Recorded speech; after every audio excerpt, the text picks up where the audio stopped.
Welcome to Emirates News. I'm Greg Fairley, broadcasting from Dubai. Your news, business and sport are on the way, but first, the headlines. 9 shortlisted Emirati astronauts arrive in Russia for medical tests. Nearly 5,000 social media accounts in the UAE closed for selling fake brands. In business, the UAE's second nuclear reactor nears construction completion following more tests.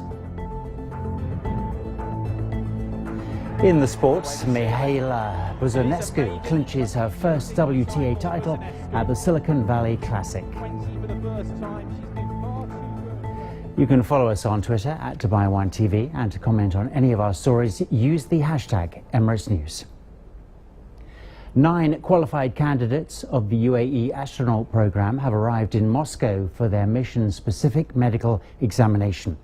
The Mohammed bin Rashid Space Center says the tests will last for 3 weeks and will take place at various space training centers across the country. Officials say these examinations will help the UAE name the first Emirati astronauts corps, who will receive training to perform different space missions in the next few years. What's more, 2 of the 4 Emirati astronauts will be selected to start training for a flight to the International Space Station, which is scheduled for April next year. Dubai Police has revealed that its Human Rights Department recorded as many as 42 child abuse cases during the first half of 2018. The cases this year included sexual harassment, violence and neglect of the right to education. Officials say almost all the complaints were made by the mother, while others came through the Ministry of the Interior's hotline and from schools. What's more, Dubai Police has also launched the Child Protection Programme, as well as students who work as safety ambassadors at schools. These ambassadors will educate others and be a support to their peers. 5,000 social media accounts and 30 websites have been shut down in Dubai for selling counterfeit products during the first half of this year. That's according to the Department of Economic Development, who say that the accounts had 33.5 million followers. Officials say the move is part of the department's efforts to prevent fake merchandise from entering the country and also to protect consumers.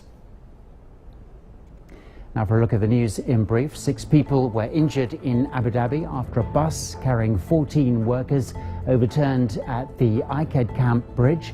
The Abu Dhabi police say that the bus was heading towards the city before the rear tyre of the bus burst, causing the vehicle to overturn.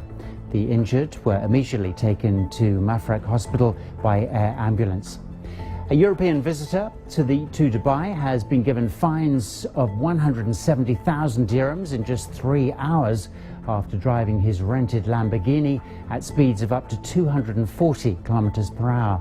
The man committed the violations while driving on the Sheikh Zayed Road. And Dubai's Roads and Transport Authority has launched a smart seasonal parking card service through the RTA app.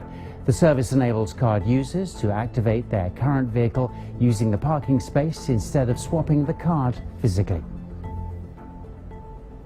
The Emirates Red Crescent has launched its latest Eid al-Adha campaign titled "Their Happiness is Our Eid." The 7.6 million dirham initiative, which is in line with the Year of Zayed, aims to benefit more than 350,000 individuals within the UAE. What's more, the campaign will also expand to 77 other countries around the world. It's time for a break now. The business news is on the way next. And the UAE's second nuclear reactor nears construction completion following more testing. Stay with us. You're watching Emirates News.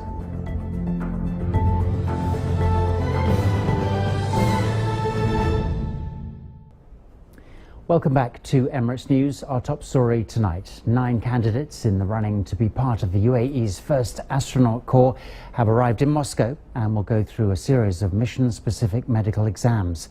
The Mohammed bin Rashid Space Center says the tests will last for 3 weeks. Time now for the business.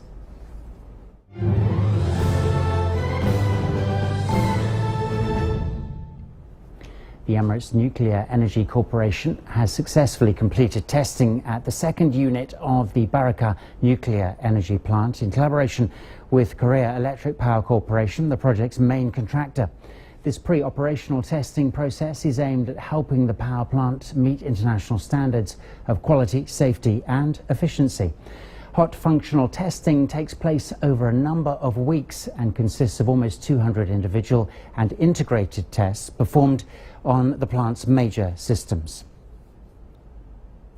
The UAE Central Bank says that there was a 6.7% growth in the assets of Islamic banks in the first 6 months of 2018, amounting to 565 billion dirhams compared to the same period last year.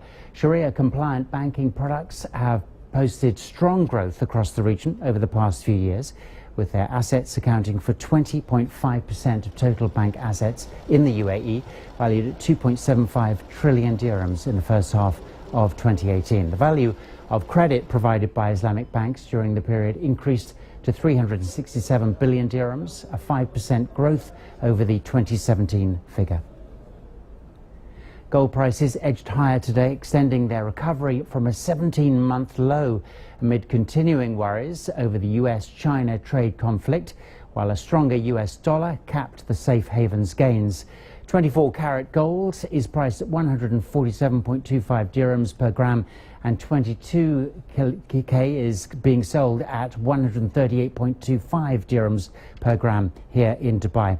Experts say that gold is still very much being influenced by how the dollar is moving. Time now to have a look at the UAE markets, today's gainers and losers, and the global currencies.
Tennis first, and Mihaela Buzănescu has cruised to her first WTA title by dominating first-time finalist Maria Sakkari 6-1, 6-love at the Silicon Valley Classic.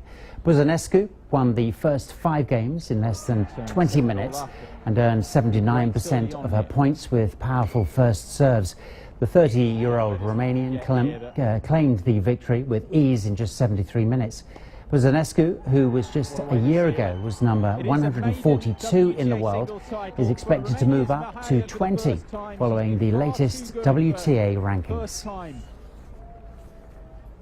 Scores of fans gathered on the picturesque Lake Lucerne in Switzerland to watch divers jump from a great height in the Red Bull Cliff Diving World Series. The tour saw Britain's Gary Hunt and Canadian Lisanne Richards return to the top of the podium. Richard outperformed all of her rivals with a score of 313.45, while 6-time champion Hunt scored 411.35. The Briton, who struggled in the last 12 months due to mental block, says that he's back to his best for the competition. Not the old Gary Hunt. I am a different man. This is Gary 2.0. But I'm happy I did what I did what I needed to do. Left it very close, and Johnny almost took me on that last dive, but I'm very happy to get back on the top of the podium. In golf, Andrew Putnam has clinched the first PGA Tour victory by winning the Barakah Championship in Reno, Nevada. Putnam closed with a 22-foot birdie from off the front of the green on the par 5, 18th at the Montreux Golf and Country Club. The 29-year-old held off Chad Campbell by 4 points, clearing the path to his breakthrough victory. Putnam's win includes $612,000, a two-year tour exemption, and spots next week in the PGA Championship.